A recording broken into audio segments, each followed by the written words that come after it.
Hello and welcome to Advice Accreditation Bureau, the comedy podcast that reckons everyone has advice, just not all of it is good. My name is Andy Prokopis. Today I'm joined by a comedian, MC and basketballer whose comedy show, A Beginner's Guide to Ancient Egypt, is currently touring Australia, soon to be the world. Please welcome AJ Lamarque. Hello. Hi. Thank you so much for having me. Oh, you're welcome, mate. Welcome. So sweet. So good to have you on. Oh, pleasure. Excited. We were just talking about my vibrant jumper, and then I realized as we were doing it, I was like, because you know sometimes when you do filming stuff and they're like, don't wear bright contrasting patterns. Yep. And I realized that I'm wearing a bright contrasting pattern. So if you can't see me, this is modern day camouflage. Just a floating head. Exactly. But like, wow, what a mysterious guy. Yeah. It's the vibe. So without giving too much away on when we're actually recording this, you are currently in the middle of your Sydney Comedy Festival run. Yes. The beginning, the middle, the end. It's 2 nights. Because of the festivals, it's like, it's a week. It's 2 weeks. It's like a long weekend. And I'm like, it's 2 nights. I'm like, can you call that a run? Is that a jog? You absolutely. But you've also done Adelaide, Melbourne, Brisbane, and now Sydney. Is that right? Correct. Yep. Yeah. And I am tired. Yeah. But in a good way. Yeah. Like, it's been a very fun experience to travel around and have people excited about the show that you're doing and want to be involved and chat afterwards. So it's been very fulfilling, but I also don't need to see the inside of Sydney Domestic Airport for a hot minute, you know? Yeah. I can appreciate that. I'm actually not a big fan of traveling. No. Yeah. I'm very happy being at home and having my things. Yeah, I think because I chat to some of my friends, right? And I think this is going to go to the advice bit when I'm talking about earlier, but they're not involved in comedy. Yep. Sometimes they'll come and see me, but generally, like, apart from that, comedy has never been on the radar for them.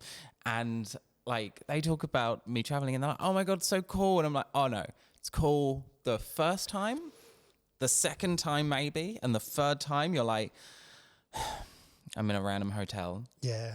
I have nothing here that is mine. I have to check out at a weird hour and my flight's not for a while. So I'm going to have to hover around a city I don't know for like 3 hours in between, or get up at the crack of dawn and you're like, oh, the realities of travel start to be a bit boring. So I've only toured my show once and down to Melbourne. It was outside of festival season, and I was staying at a mate's place in the city.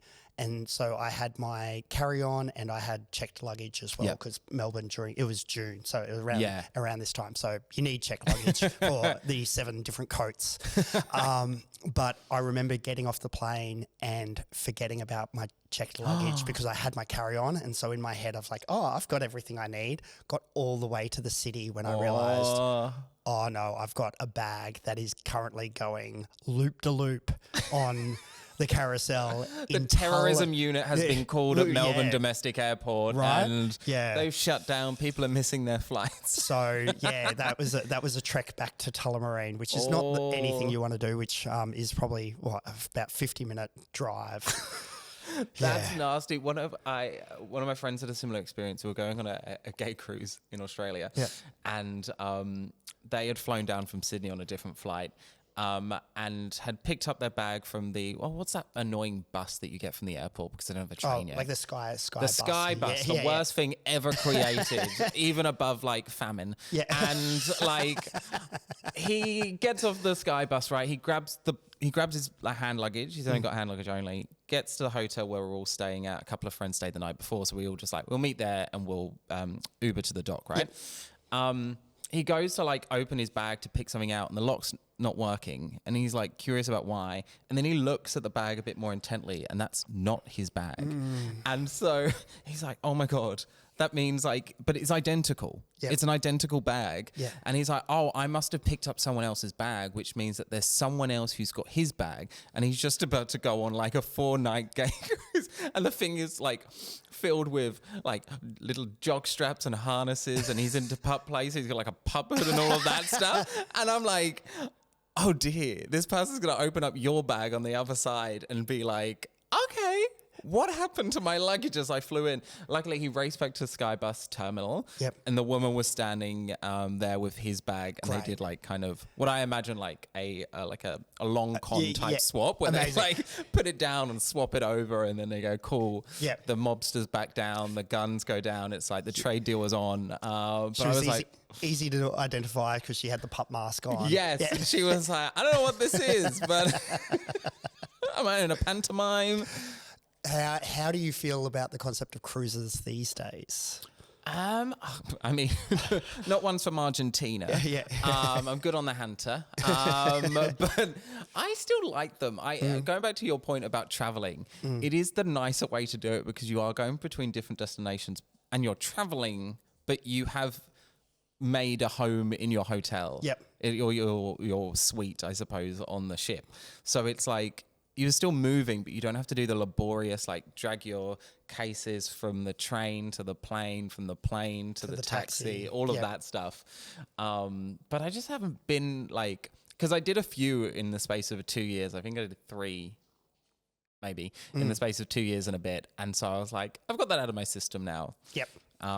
But they're fun to do, I think, with a group of mates, which is also the next level where you have to then coordinate a group of people. Have you ever been on one? No, I haven't been on a cruise, but have tried to coordinate a group of gay men, a monog of gay men, on holidays before, and yeah, it's a lot. Yes, and then like everyone has got like slightly different requirements and itineraries, and I want to go here first because my points get me to this location and I can only fly out with that. Yeah. And you're like, I do not have the capacity. Even AI doesn't have the capacity to deal with these requirements. Yep. Just, we'll see you if I see you. Otherwise I won't. Goodbye now.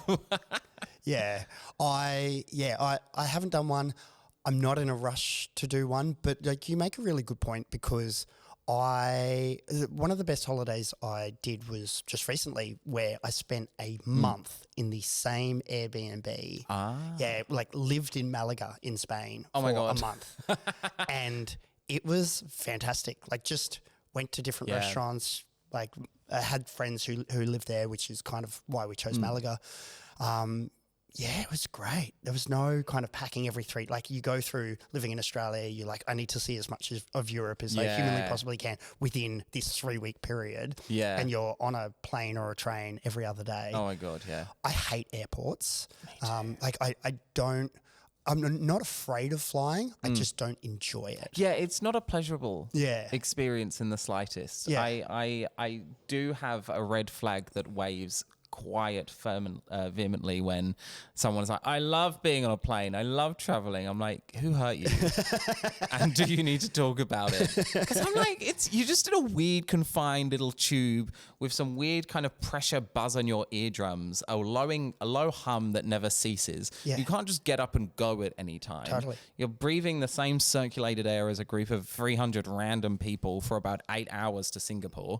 And I'm like, what about that is fun or enjoyable? The body keeps the score as well. Like it knows that you have just put it through that. Whatever that is. Yeah.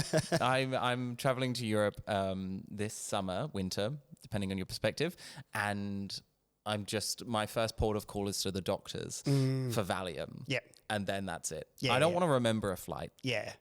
The best flights for me are ones where it's like, I mean, it's rarely happened because I'm just not comfortable, but like I've fallen asleep and then I wake up and I'm there and I'm like, this is what it's for. Yeah. Like I don't need to remember the middle bit. Yeah. That's the worst part. So I agree. However, like the rational, like frontal lobe part of me agrees. However, there's a part of me and I do think I'm undiagnosed neurodiverse, and for reasons like this, I really like slipping into my own, like you were saying about cruises, I like to slip into my own little world in my little seat and disappear into the movies that I have chosen on my laptop and just sit there and binge through, like disappear into the Marvel universe or wherever, and that really gets me through flights because I'll watch things that I wouldn't necessarily watch. Yes, it does give you the space. Yeah. But I think it's mostly just like the no tech aspect. I mean, flights nowadays, depending on who you're flying with, sometimes have Wi-Fi now. Yeah. So it does change the game a little bit, but it is essentially the same thing as putting like a time lock on your phone. I love that as well. Because it is 8 hours and you've got nothing to do. And you can't exactly like bring out anything that doesn't contain itself in a laptop or an iPad. So you are really limited about like totally your options. Totally. Which is why it frustrates me, because even though I'll probably just sit there gaming, like I'm still like, but what if I wanted to practice dribbling a basketball, I can't do that. And now I feel trapped and now I have no other option. And then that annoys my brain because I'm like, but I'm stubborn. I'm a stubborn, petulant child. But I can get that. You can lock in, especially if you have like noise cancelling headphones. Because that's the thing. If they're just the little ones that come with the plane and you can hear everything around you. Oh, no, do you know what the worst one is? The worst one is when you're sitting in the chairs and you have someone in between the gaps of the chairs in front of you. And you can kind of see the screens in front. Yeah. And they have the map on the entire time. Like they just have the map on of where you're traveling. Because I like to like go back to the map maybe every few hours to see where I've jumped. I'm like, it's a progress lead. Yeah. It's like I was here, but now I'm here. Great. It's only this much time before I get to touchdown in London, touchdown in Singapore, wherever. But when they're on and you can see it and you're moving like 0.5 millimeter every... It's the watch pot. Yeah. I'm just like, this is paint drying, but the aviation version. Do you ever have an internal conversation with yourself going, I'm not going to check the map now because the payoff will be a little bit bigger? Yeah, I do that exact same thing. I think it's a sickness, but I was like, no, I'm going to hold back. I'm going to restrain myself because it's just going to be that's so much great. And like at the end of the day, it is what it is. It's moving the same pace at the same time. But it's also like, I think my brain works by, because if you go like, I'll fly down to Melbourne relatively often and it's only an hour and a half flight, right? But I like to divide the time so it doesn't feel like just sitting in a chair for an hour and a half, which is essentially what it is. But you go, okay, well, you'll start boarding and then you're moving like to taxi and they're doing all the thing and then you'll take off and then it will be about 10, 15 minutes before maybe 10 before the lights like go to flight mode and the seatbelt sign goes off and you're like, okay, well that gives me about another 10, 15 before the trolley cart comes down and then and then you can have a coffee. And then it's probably about 20 minutes before they start coming around with the bags, which means it's only 10 minutes until they put the ding on and say, please flight crew, prepare for landing. And then it's another 20 minutes before you hit the tarmac and then another 5 or 7 before you hit the trail. And then I have to like break it all down because then I'm like, oh, it's not an hour and a half. All of a sudden it's 10, 15, 20, 15, 10, 7. The little intervals. And that's what my brain could deal with because I'm like, oh, I can play a game on my phone for 10 minutes to get to that next milestone. I have to have like achievements or things that I sense are giving me progress. Otherwise I'm like, what is life? What does it all mean? So I consider like an hour is 6 flights of stairs and the minutes are like individual steps. Okay. Yeah. And so I'm like, oh, okay, cool. This flight is 9 flights of stairs. Oh my God. And that is very applicable to you and your fitness, love of fitness. I'm like, okay, 9 cool. flights of stairs, girl, give me the lift. Like, that is not in my repertoire, but I see that for you. I respect that. Yeah. I'm like, okay, cool. Oh, I'm halfway up. Got to keep going. Like, we got this. The pump's kicking in. My calves are getting massive. I like that. I like that analogy. The small things that help us get through. Yes. What is very, just arguably a tube moving in the sky. Totally. I have this thing about the relevance of saying have a safe flight to people. And like, obviously it's a lovely, kind thing to say, but and this is getting a bit Jerry Seinfeld. It's like, I have no control whatsoever over whether this flight is safe or not. Yes. Like, the void of me getting up and like trying to unlock the door mid-flight, it's kind of out of my hands. But it's also like, like context shifting as well. Like in other situations, that is an extreme threat. Yeah. Like if someone said, "Oh, I'm just going to go pick up a kid, like my kid from school," and you said, "Oh, hopefully it's safe." They'd be like, "What? What do you mean? Why wouldn't picking up my kid be safe?" Yeah. All of a sudden, my version of that is in like interviews, right, where you're going for a job. And I'm always like, in my head, I've never done it, but I feel like people should. It's like when they ask you, what are your weaknesses? And you go, oh, okay, this, that, and that. And then like, I feel like you should have the right of rebuttal and to go, what are your weaknesses? But if you ask a hiring manager what their weaknesses are, all of a sudden you look problematic. Yeah. You look psychotic if you're like, what are your weaknesses? Yeah. Just like lock in. I need to like just find your vulnerability and exploit. Well, we may move on to the advice part of the podcast. So every week I ask my guests to bring along a piece of advice that they swear by, a piece of advice that presents itself as good but they actually think is bullshit. And then we may attack a listener dilemma at the end. So AJ Lamarque, what is a piece of advice that you swear by? Okay, my piece of advice that I swear by is that in everybody's lives, you should have multiple bubbles or worlds in which you navigate, right? And I call it the pool theory. This is, that was the quick one sentence version, and I'll explain it. It's called the pool theory, right? Because I believe that when your world is all encompassed by one concept, right? Let's say you are obsessed with your job, you do your job, you go home, you do overtime, then you sleep, you get up, you go back to your job. Most of your friends are from your job. You go to after work drinks with your colleagues. Like everything about your life is 90% work and 10% admin to keep your life going. It's the equivalent of like trying to swim in the sea. And sometimes it's calm in the sea and it's fine. But as soon as one wave comes, all of a sudden your whole world is in upheaval, right? You get a new hire that you don't like. All of a sudden everything in your world is stressful because there's no escape from that one world that you've placed yourself in, right? But if you have a life where you exist in different pools instead of being stranded at the sea and hoping the weather remains calm, if you're just in a bunch of different pools that you get up and you go in between like jamboree, right? If something is too uncomfortable or providing you stress or not giving you some sense of happiness or joy, you can just simply move to another pool. There's no wave in a pool that's going to overwhelm you and make you feel lost and stressed. You can get up and go to something else that makes you feel a sense of purpose. So like to put this in context, right? You can have your work as one pool. My basketball club, I go and play games with the basketball people. I have fun on the court. But then I also have the comedy world. I go and do gigs. I go and meet other comedians. We catch up. We hang out. We do other things. I've got my friends and family that are beyond that. I have a D&D group. I have like some people I play Magic the Gathering with. Like I have so many different pockets of my world that like if anything is in one space is too heavy, I can retract and have a sense of like calm and stability in the other aspects of my life. So it's not so overwhelming. Yeah.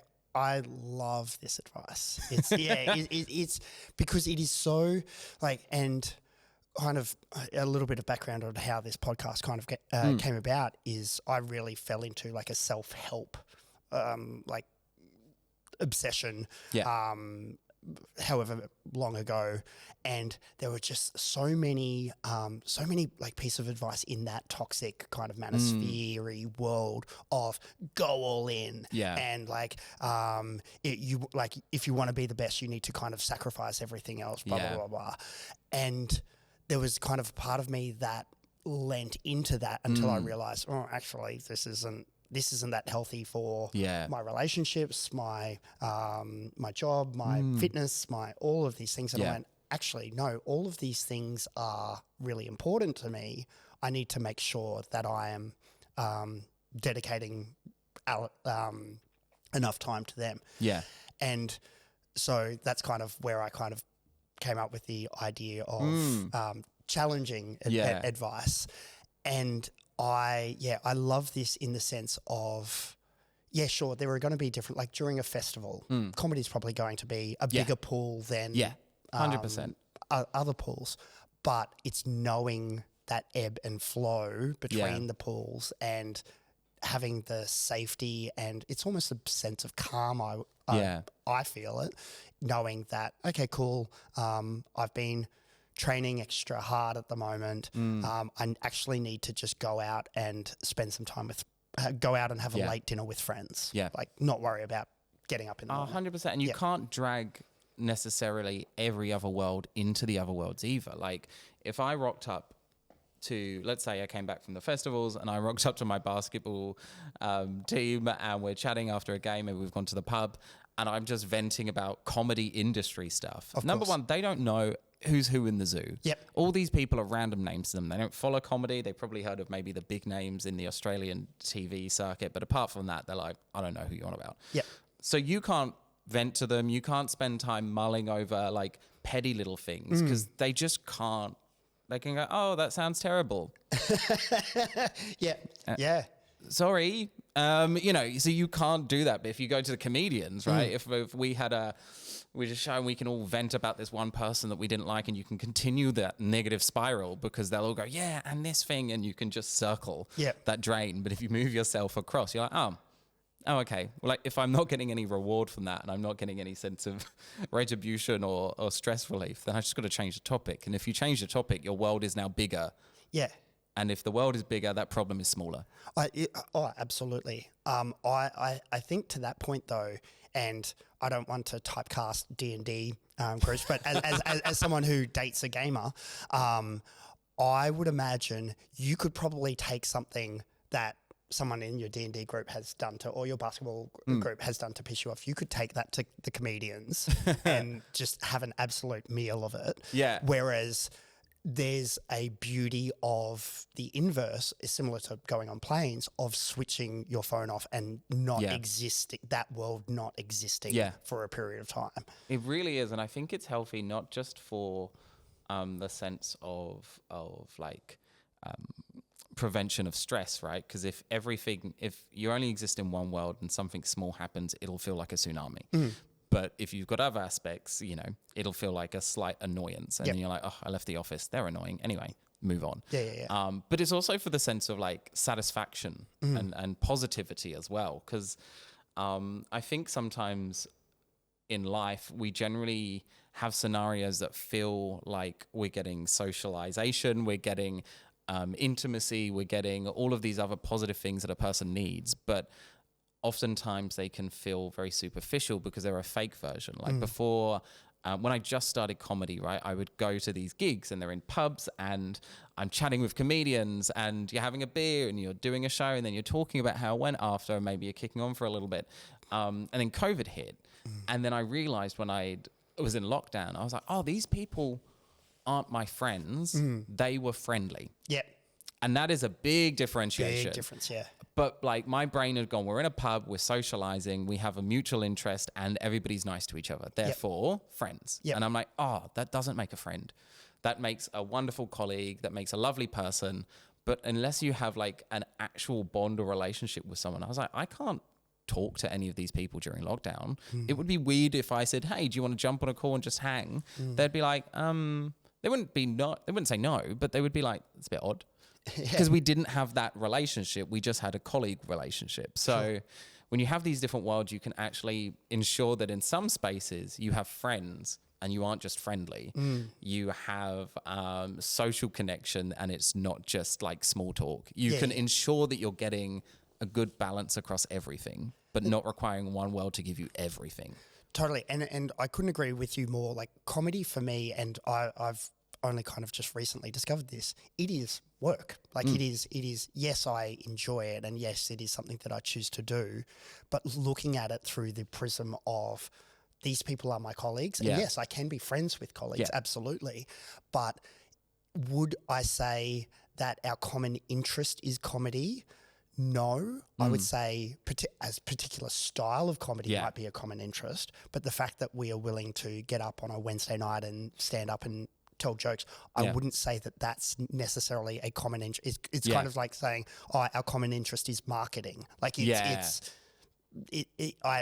think that there is a difference there.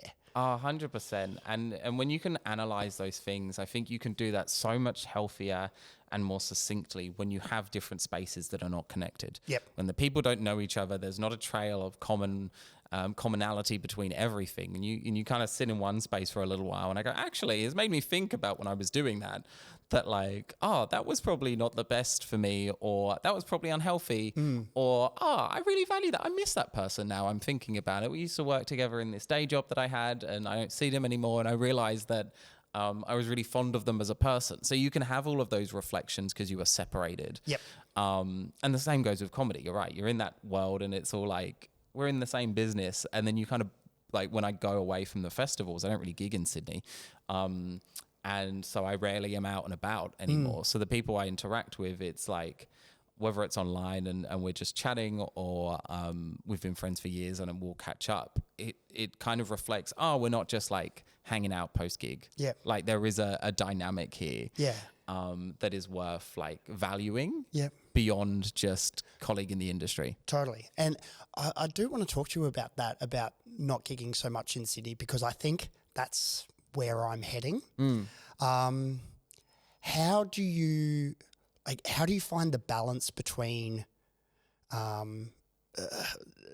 nailing the joke? Because I'm kind of the belief, and could be a wrong belief, but this is just how I've grown up, and only 3 years in now, of you kind of find the joke on stage, forfeiting that to then say book a hour show, and doing it with not much prep beforehand. How do you do that, AJ? I don't know. It's a struggle. It's definitely a real thing, because I generally, Sydney it's a big city, but relatively small comedy wise. And props to everybody who's gigging. This is not a commentary on that at all. No, the people who run the rooms. It's just the audiences that I have and the style that I have are neither represented nor kind of developed in what exists at the moment compared to like 5 or 6 years ago. So I can rock up to those gigs, but I'm not going to get a reception or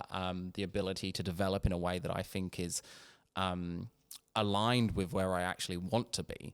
But that does mean you then rely on shows, or when I'm going touring, I rely on doing gigs in other cities or paid gigs, which actually is a bit more of a difficult thing, because I'm like, right, I've got material, but I haven't written any new jokes in a hot minute because I've not been out on stage kind of thinking of them as I go and responding in the moment, which is very much a real thing. But I'm like, I'm being paid to be here, so I need to do stuff that works, but also I need to just a couple of little things just to be like, I gotta balance both. So it is definitely a harder thing to do.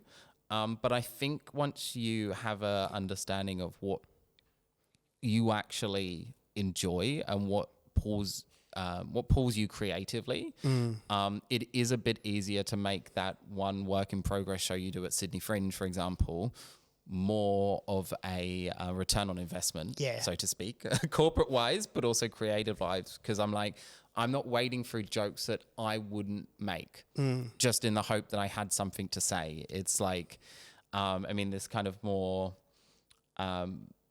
pattern to me in my recent years, but a lot of comedians and also stand-up comedians would give me the backhanded compliment and say stuff like, oh, you're really interesting, or you're a storyteller, though, like as a way of saying, I'm not really doing stand-up, and because the stand-up beats aren't there, I'm doing all these other things. And I kind of thought about that for a while, and I was like, I know you being shady. I know you're trying to like dismiss what I do, but like I was like, but people enjoy what I do.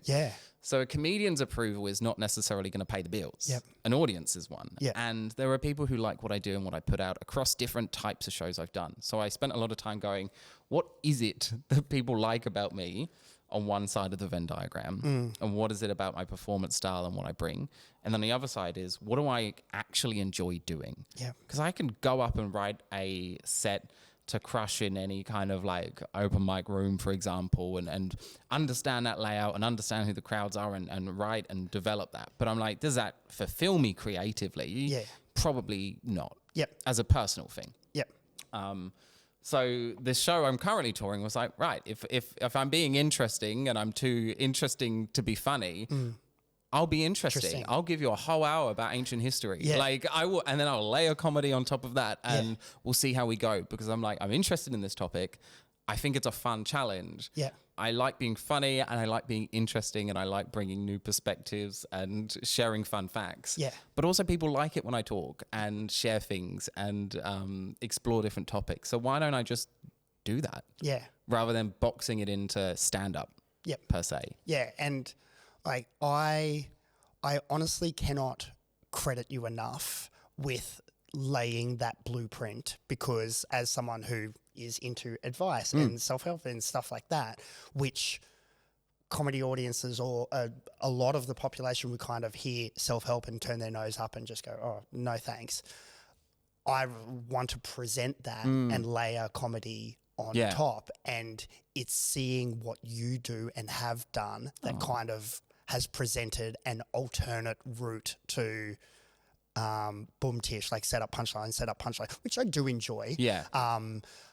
But yeah, I think from a long-term goal, it's this space that I am much more comfortable in, because as you mentioned, the rooms are they're few and far between. They're getting smaller. They're getting younger. And I don't necessarily think, as I kind of explore this stuff, that that 5-minute set is, I could change my mind tomorrow. But 100%. There's benefits to both. And I appreciate you saying that, because I feel like generally across the board, there is a tonal change in comedy. It would be a hot take for me to say, but I think it's relatively backed up, to say stand-up is a dying art form. Controversial. Not to say that nobody likes it, nobody enjoys it, and no one wants to go. Not true. But the idea of a stand-up hour and what it is and what it used to be and how you do it and what's a good joke and what's a bad stand-up and all of those things are changing, because you get people going, I don't feel like that works for me. That's fine for somebody else. And if it works for you, that's great. But I don't feel like I need to be trapped or punish myself because I don't fit into that model. And I think in particular, queer artists in general are very used to and accustomed to identifying that doesn't fit me. So instead of trying to squeeze in to that box that you've presented that is either stand-up or not, good or not, funny or not, profitable or not, I'm just going to start again, because what have I lost? Nothing. If you didn't like me at the beginning, you won't like me if I try and squeeze in, and I won't like me if I try and squeeze in. And so that so many people I talk to, so many other artists are like, I want to do this thing. I want to do this show when I talk about this experience that I have. I want to do this story show, and it's got comedy. And so they're replacing the main genre with what they want to do, and they are bringing in comedy as the subgenre. Not because they don't like stand-up, not because they don't like doing line-up shows, not because they don't like gigging and meeting people, just because it's like, this is actually who I am and what I want to talk about. And if it doesn't hit the every 20, 30 seconds, then I'm not going to punish myself.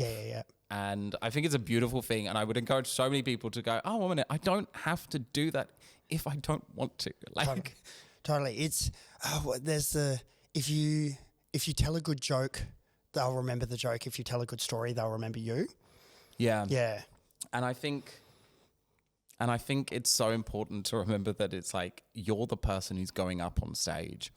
You know, it's different if you've got a writing job for another comedian and they want to write something like that and you write for them in their style, but you've got to be the one who lugs your suitcase around to every airport, gets on the flight, gets off, checks into a hotel in a place that you don't know, rocks up to a new city without an audience for a venue and hopes that people come and book in to see you and what you do. And if you don't like what you're doing in that whole hour, then you have to go, why?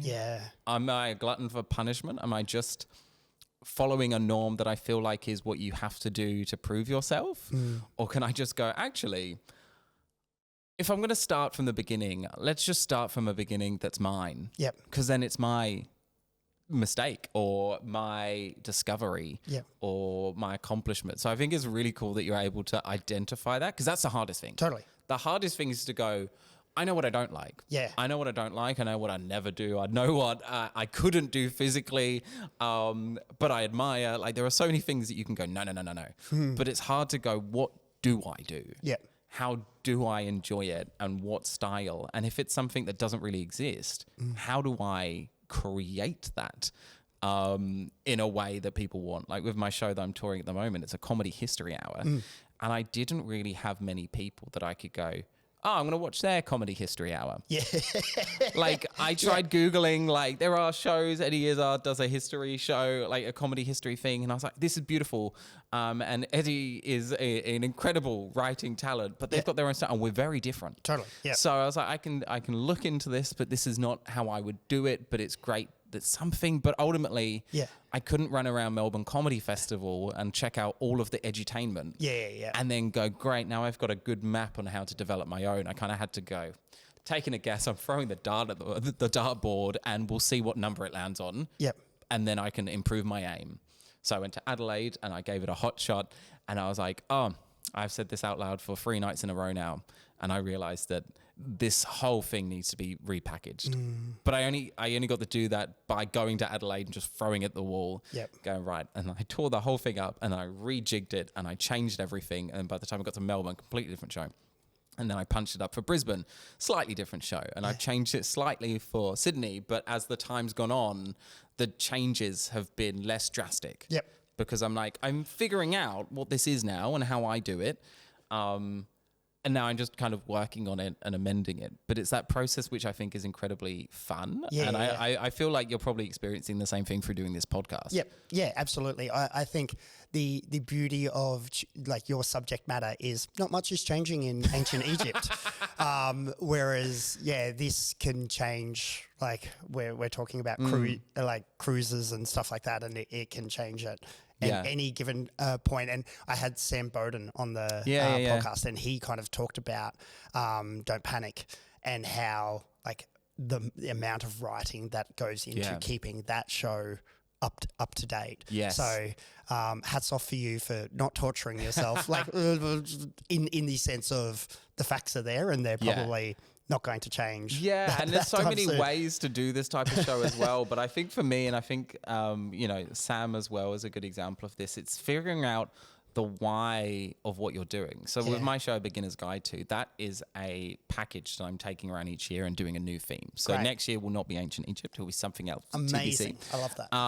And that's in development right now. Yeah. And so I was like, okay, what is it about the crux of this show that I can put the topic on top? Yeah. So I like when you kind of explore humanity. I've always, across my myriad of arguably very eclectic shows that I've done, if you put them together and say this is the same person, you'd be like, okay, well that is like, we're all over the shop. I got a show about interracial kind of like perspectives of being mixed race. I had a show about gay cruising on a cruise ship, and I have a show about ancient Egypt. Like they are all drastically different topics for one person to approach. Yeah. But what is the unifier around them is that I like exploring human experiences.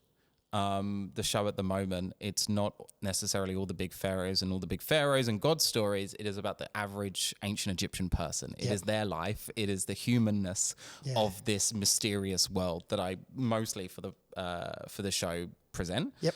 The gay cruising show was about the kind of what the premise of that show was like, what happens to gay men when gay men are the majority. So the idea of a gay cruise ship is all of a sudden everybody is a gay man. So what happens to the human experience when you're not being a minority anymore and you're being a majority? What other aspects of who you are develop and shine, and how do you navigate that as a community? And the mixed race show was about the human experience of what is race. Like how do you navigate that in all the gray areas? What does it mean to live as a multiracial person when everybody has these projections, and what's the human underlying experience of that that's beyond the kind of tags of, oh, I'm this ethnicity, I'm that, or I must have to do this because I'm that type of person. But like, what are the things that unite us as people on a universal basal level? And I feel like once you have that understanding, you can place any topic on top of it and it doesn't really matter. But what draws people in is you go, my brain will always focus on like how we connect as people, how we connect as different people on the surface, but fundamentally are scared of isolation, or are scared of feeling left out, or are scared of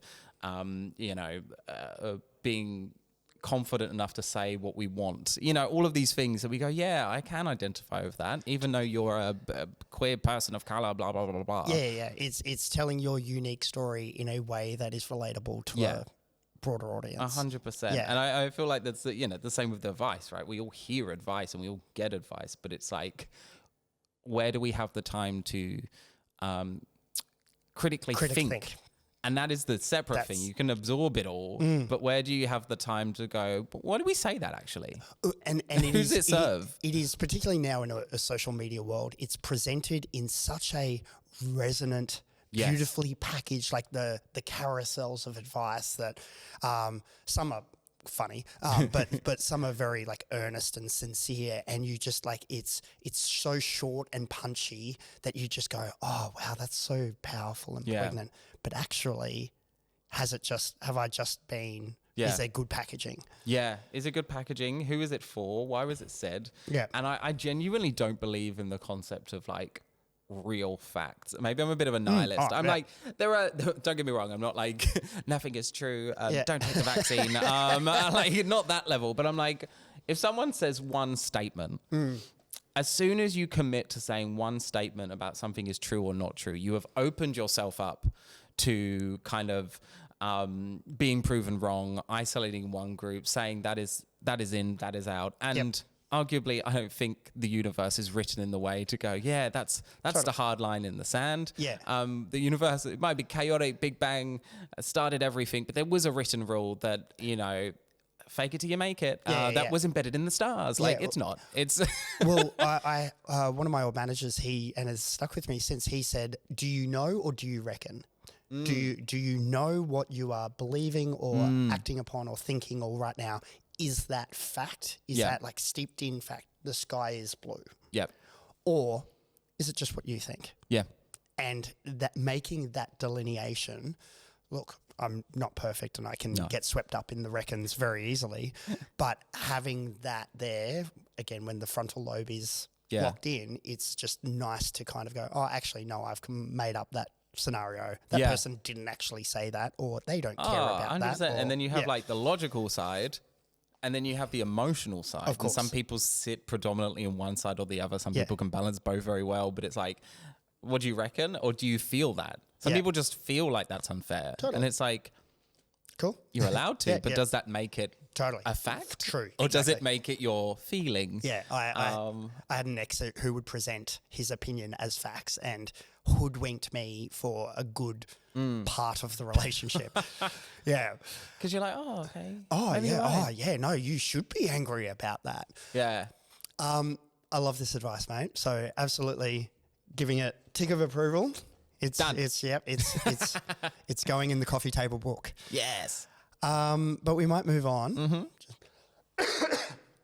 Excuse me, as I clear my throat. We might move on to a piece of advice that presents itself as good, but you actually think is bullshit. Yes. Okay. This is one. I think this feeds into our last conversation, but I'm going to start from the top in case you need to cut it around. Like, a piece of advice I think is bad fundamentally is the kind of apply your own mask before helping anybody else. And what I mean by that is that kind of, if I'm not in a space where I can help you, I have to take care of me first. It's, I have to take care of my emotional and mental and physical needs before I can extend the olive branch, before I can extend a helping hand. And I'm like, that's lovely in a universe that isn't chaotic, that doesn't have a sense of righteousness or fairness. If everything is beautifully fair, you can go, okay, I need to take my space. But sometimes your friend is ill and they're in hospital. And it might not be the best timing for you to go visit them. But they're in hospital and that doesn't wait for you to be in the right mental space. Or I think this is also another bit of advice as well. It's like, I think to have an active community you're a part of, how big or small that might be, it has to come with some sense of benefit, but also you will have to put in labor you don't want to do in order to maintain those friendships and community. And that's just life. Sometimes a friend will ask you to help them move because last minute they've broken up with someone and you just need to get out the apartment. And who wants to help anybody move? That's why we pay people to move stuff for us. It's not fun. But sometimes you just have to go, I'm free in that day. I can help you. Yeah. Nobody wants to be in that situation, right? It's not taking care of me first. Yeah. I don't want to do the manual labor. I don't want to sweat. Oh my God. People pay a lot of money not to sweat, you know, but you kind of have to show up. So sometimes you have to go, it's not ideal for me right now, but that's life. I completely agree in the sense of it's deposits and withdrawals. Like you wouldn't necessarily say yes to helping someone move who you're not that close to, or wouldn't say yes to you, or who could have said no to helping you out. Like if you're anything like me, there's a list going on. It may not be a physical list, but you have that list of friends who you would absolutely drop everything to go visit in the hospital, or help move, or pick up from the airport, or do the uncomfortable, inconvenient task. 100%. But that list is finite, and I think there's a kind of invisible nod that you're on their list as well. Yeah. And it's the difference between friends and friendly. Yeah. Going back to that. That's friends and friendly. Yeah. Friendly is not letting you crash at my place last minute because your accommodation fell through when you were in town and you have nowhere else to go. Yep. That's I'm like, oh, I don't know you. I don't want you in my house. Yeah. Like, I wish you all the best, but you can get a hotel. Yeah. Like, no one's stopping you. But a friend is like, oh my God, no, I've got a spare room. Like, please, like, it's no inconvenience for me. Come around right now. Yeah. Difference between friends and friendly. And yeah, there is boundaries to that. Again, you know, if someone is needing it, if someone is wanting that help and genuinely needs it, and sometimes people are like, they're in their own delusional stage of their life and they ask for stuff for you. Like, I don't feel like that would help you doing stuff. And again, it's all in this gray zone that exists and you have to take a gut feeling with it.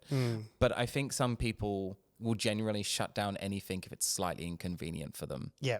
And I'm like, that's not healthy. You can quote pseudo therapy terms that you've heard on TikTok and say I'm taking care of my mental health and I'm setting up a boundary and all of that stuff. But I'm like, you're just making an excuse some of the times when you know someone needs you. And if you're not willing to do it, then you don't have that relationship that you kind of thought you had. And they might change their perspectives on the relationship they thought you had with them as well.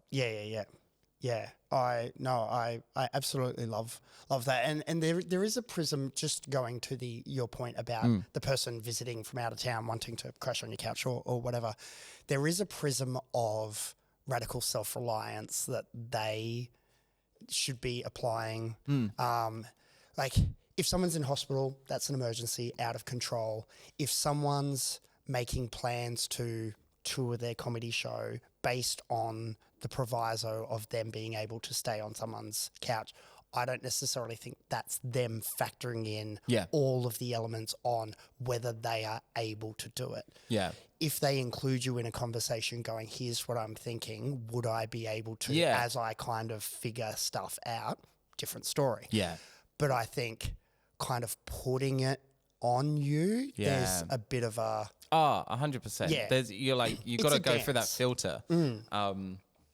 But it's not always like clear cut on one side. Like I think that, you know, going back to the advice that floats around on the internet, and there will be people who, like, I've genuinely had someone, I took on a marketing contract for a theatre during World Pride here in Sydney a few years ago. Yeah. And I was like, hey, I'm gigging, I've got a full-time job. And they were like, hey, we need someone to help market this show and we want them to be a queer person of colour because that's what the show is about. And I was like, look, I can give you a campaign, I can set everything up as I can ahead of time, but I won't be able to like be live, do posts during the festival because I'm running around. If I'm not working, I'm gigging. If I'm not gigging, I'm trying to catch stuff and have fun myself. Yep. So I was like, if you hire a coordinator to do it during the festival to go online and just post the stuff, I'll set up everything else. I'll do all of the strategy. I'll give you a document. I'll do everything. And they're like, great, cool. So during the World Pride thing, I kept on getting messages from the theatre being like, oh, this isn't posted. And I was like, where's the person? Yeah. And so they were like, they've stopped responding to us. So I messaged them. And then like 2 days later, in amongst me gigging and then having to do all these things on the side, they were like, hey, sorry, I'm not really doing well at the moment. So I've decided I don't want to do the job anymore. but like, hopefully I see you at this gig tonight. And I was like, oh, okay. So you didn't tell me. Yeah. I was like, it's totally okay to not be going through a good mental time and Sure. be like, hey, like I'm really struggling at the moment. I won't be able to actually honor this. But they just didn't say anybody. They didn't tell anybody. They were just like, oh, whatever, I'll ghost everybody. Then when I followed up really persistently, they were like, soz, whatever. I'll just throw out this, what I think is an excuse that will work that you can't rebuttal. Yep. Because it's bad to Mental say. health, yep. That's not an excuse, blah, blah. But then I'll also hope to see you at the gig tonight. So you're okay to go to a festival, a music festival gig, but you're not okay just to do a social media post that you committed to and getting paid to. And I was like, that's totally fine. You need to tell people, like, if you've, kind of verbalize what you're going to do, it's okay to be unwell. Yeah. But like, you're not getting paid. Yep. I was like, I'm absolutely taking your version of the pay cut. Yeah. And they were like, what? That's so unfair. I was like, no. Yeah. I'm now doing your work and I can't do it, which is why I organize this. Yeah. But it's that kind of mentality. It's like, well, no, I'm taking care of myself first. So your time, your stress, because you're now getting calls you're walking up to a gig, about to do a show. And now I'm getting calls from a theater being like, what's happening? And I'm trying to post from my phone to do all of this stuff. And I'm like, well, no, philosophy doesn't apply in that same way. Yeah. So out. Yeah. Cancelled. Bad advice. Bad advice. Into the bin. Into the bin. I also think, this is a hot take. Yeah. I don't think, like, we're talking politics, right? Left wing, right wing, all of those values, right? It's very divisionary and it seems to be going further polarized. To me, what I feel like is the crux of what makes you left and what makes you right is your perspective on how you engage with other people. So if you are on left wing of politics, right, generally speaking, my belief is that you value progress as a collective effort. So I see myself in amongst the wider group. And I can understand that sometimes something that doesn't benefit me directly has a benefit on somebody else. And I think that is a better way in which society can develop. So I might not need assistance with disability because I don't need to use a wheelchair. And so a wheelchair ramp for me personally is not useful, but I understand that there are people who need that facility and access. So the idea of pulling our money together so the taxes can pay for that is not a shocking or upsetting thing for me. Sure. So I think if you believe in the collectivist aspect, you're on that side. But if you have that individualist, me first, everybody else second, dog eat dog world, you are generally on the right. So that doesn't benefit me directly. How does that help my household? Why are you getting that cut? Why are you getting that benefit? The individual or their collective unit first, and then everyone else is pushed to the side. I think that's what makes you right wing. I don't disagree. And so before I kind of launch into my thoughts on left versus right politics, I am definitely a left-leaning individual. However, as someone who seems to attract a lot of right-wing people into my life who I consider very near and dear friends, I would say, like your take on left-leaning people, absolutely correct. I would say the right-leaning people are more, it's not me first, it's I should be empowered. So rather than giving money to the government to then kind of give out, it's empower me with my money so I can look after myself, my family, my choices, et cetera, et cetera. So it's not, I shouldn't have to rely on the government for these things. I should have the means to be able to do it, as my neighbours should have the means to be able to do it for themselves.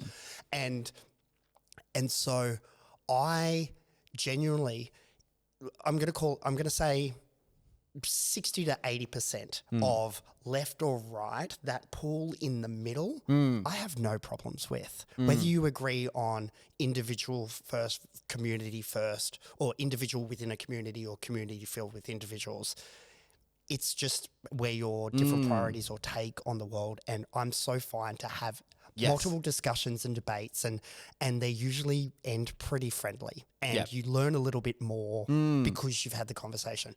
I love that because I actually think if anything in this polarized world is going to change, it will require the 60 to 80% in the middle to talk to one another. 100%. And it's radical thinking that goes, you're bad, you're bad, you're wrong, you're wrong. 100%. That I, on either side, left or right, that I just can't stand. Yes. Yeah, I just, and like any kind of radical thinking, be it religious or political or whatever, I'm just like, I can't actually have a conversation with you. Yeah, well, I think it's also in that aspect, it's not to necessarily stigmatize right versus left. It is different collectives' thoughts about what existing in a society means. Yep. So where you have the more right-wing perspective, again, it's not saying they're bad people or good people. It's neither. There's nothing written in the universe that says goodness or badness exists. And here's the line. Yeah. By the way, have a great time on Earth figuring it out. But it's more the mentality when I'm having these conversations with people. It's like, when I'm having a conversation with people on the left, I understand that their value base goes, I think progress is based on everybody having the needs that they need. Yep. Where when I'm talking to someone who sits on the right, I understand that they will filter it through me first. Yeah. And that is the difference in that perspective. So it's not saying that is correct, that's not, that's correct, that's not. But I can sit there and argue with someone on the other side of the political spectrum about, but like we all need, and how unfair is it that that person can't? And they'll be like, not my problem, because the framework in which they're filtering the world is so different. So I can sit there and talk about that and they can maybe understand the concept. Yep. But if I'm to have a conversation, I need to understand where their perspective is coming from and go filter through me. Yeah. What is the conversation I'm trying to have if I understand that they're filtering everything through their own unit's need, their own individual needs first before, because I can't win an empathy battle. Yeah. Because they're not, I don't know, in the disability community. So they'll be like, well, it's not me. Yeah. So yeah, totally. But I also think, like, as someone who doesn't want to have kids, for me to go, well, my tax dollars shouldn't go to funding schools. Is such a, and I've heard people say that, is such a ridiculous take, because like we should, I'm getting on a soapbox here, we should make the prospect of having kids for those who want kids or are thinking about having kids attractive, because it's not a matter of like they're going to be the doctors when we're older, or they're going to be like the kids having a Macca's job at school are going to be serving me, going to the or at Coles or wherever. It takes people to fill at this point in time, AI, who knows, but it takes people to actually fill those jobs to keep society and that's the running. thing. So that's the perspective in those, like, that's a right-wing perspective. Even though that person might say, I'm vehemently a Greens voter, what they're filtering through is that doesn't directly benefit me. To me, that represents a right-wing perspective and how they're filtering it. And then a left-wing rebuttal goes, but that person functions in a society. You need to go to school to get doctors, and who's going to take care of you when you're ill? Yeah, exactly. So, you know, that's how you feed those conversations in, but it's less like good versus bad, correct versus wrong, villain versus hero. It is just going, you look at the world through me first. So if I'm going to present something that I feel like I want to have a debate with you about, I need to go through your filter and say, hey, but who's going to be your doctor? Yeah, exactly. Who's going to be the retirement nurse in the village, in the retirement village when you're older? Yeah. And then they're more likely to go, oh, okay, because that comes back to me now. Totally. All of a sudden there is a value in the school system rather than not my kids. You know? So it's that kind of framing that I think, going to your point, is so much better to have a cohesive society. Because you're not villainizing them. You're not stigmatizing someone who doesn't agree with you fundamentally. You're just trying to frame shift how you present something to their language. Which I think is more congenial. Absolutely. So absolutely going to throw that bad advice into the bin. But we might move on to a listener dilemma. All right. Okay, this is from Paul. G'day, Paul. So I've been on a couple of dates with this guy who's great but lives in another city. So, sorry. No, that's not Paul. Sorry, where is Paul? Come on, Paul. Yeah. All right, here's Paul. Okay. So we've got listener advice from Paul. I saw my friend's boyfriend on Grindr, not inactive profile from years ago Grindr, active now 300 meters away Grindr. Do I tell my friend or do I mind my own business? Oh, spicy. I've been in this exact scenario because my name is Paul. Reveal. I sent in the advice because I needed help. No, I've been in the exact scenario. One of my friends I've known for years, I was visiting Canberra and I messaged him and I was like, hey, I'm visiting Canberra. Would love to catch up with you. Me and my partner in town. And, you know, blah, blah. And he was like, oh, well, I'm up the coast, unfortunately, visiting family. But, like, where are you staying? And I shared the suburb. And he was like, oh, that's my suburb. Great. So here's all the local cafes and here's things you check out. I was like, perfect, right?